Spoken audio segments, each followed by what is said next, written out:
आजकल की दुनिया के अंदर स्पोर्ट्स बहुत ज़्यादा खेली जाती हैं। इनमें ज़्यादातर फुटबॉल खेली जाती है। लेकिन क्या आपको पता है कि जिस फुटबॉल के साथ आप खेलते हैं वो कैसे बनती है?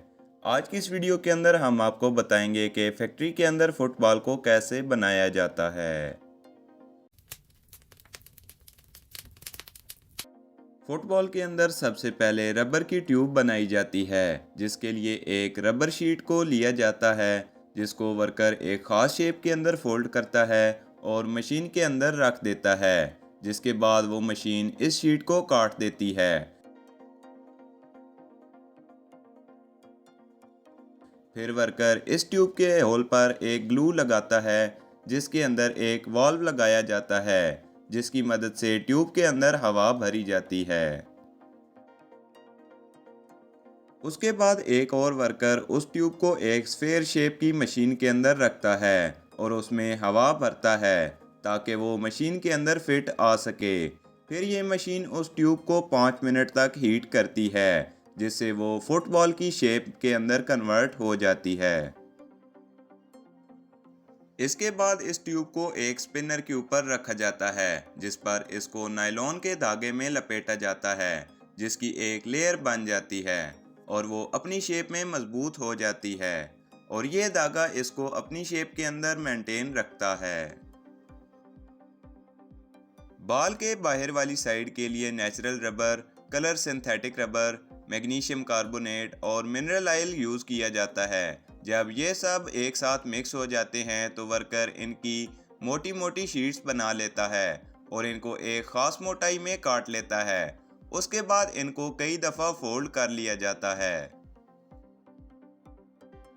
इसके बाद इन फोल्डेड शीट्स को बहुत सारे रोलर्स के अंदर से गुजारा जाता है, जो इसे बहुत ही बारीक कर देते हैं, जिसकी वजह से ये लाइट वेट भी हो जाती है और फॉर्मेबल भी। फिर एक स्लाइसर इन शीट्स को छोटे छोटे पीसेस में काट लेता है। इसके बाद एक मेटल का पैटर्न कटर यूज होता है, जो इन शीट्स में से छोटी छोटी स्ट्रिप्स काट लेता है, जिनसे बॉल की बाहर वाली साइड तैयार होती है।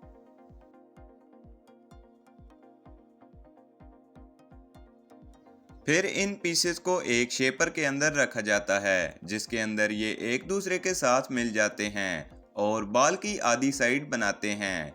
उसके बाद रबर ट्यूब को इसके अंदर रखा जाता है और उसमें हवा भर दी जाती है और उस बॉन्डिंग चैम्बर को बंद करके चला दिया जाता है, जो इन दोनों चीज़ों को आपस में जोड़ता है। इसके अंदर इन दोनों पर हीट और प्रेशर डाला जाता है, जिससे ये दोनों आपस में बहुत मजबूती के साथ जुड़ जाते हैं और एक बाल तैयार हो जाता है। इसी तरह जो बॉल्स एक्सरसाइज के लिए यूज होते हैं उनके लिए मुख्तलिफ पैटर्न कटर होता है। बाकी उनको बनाने का प्रोसेस सेम होता है, लेकिन ये देखने में बास्केटबॉल से बहुत ही डिफरेंट होती हैं। बास्केटबॉल के ऊपर उसके बाद स्टिकर लगाया जाता है, जो उस कंपनी का नेम होता है। इस स्टिकर को ग्लू की मदद से लगाया जाता है।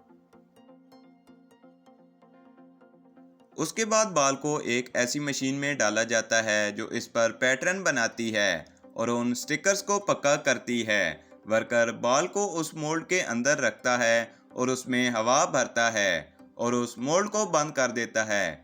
ये मोल्ड बाल के ऊपर हीट और प्रेशर अप्लाई करता है, जिसकी वजह से बाल के ऊपर एक टेक्सचर सा बन जाता है और स्टिकर्स उसके ऊपर प्रिंट हो जाते हैं।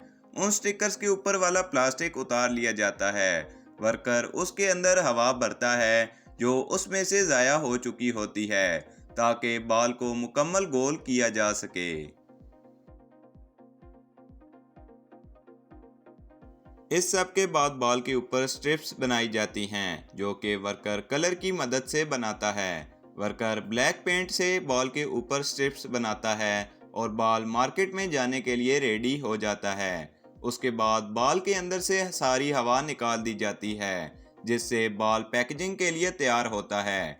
लेकिन उसके अंदर से बाल को नहीं निकाला जाता, ताकि कस्टमर उसके अंदर दोबारा हवा भर सके।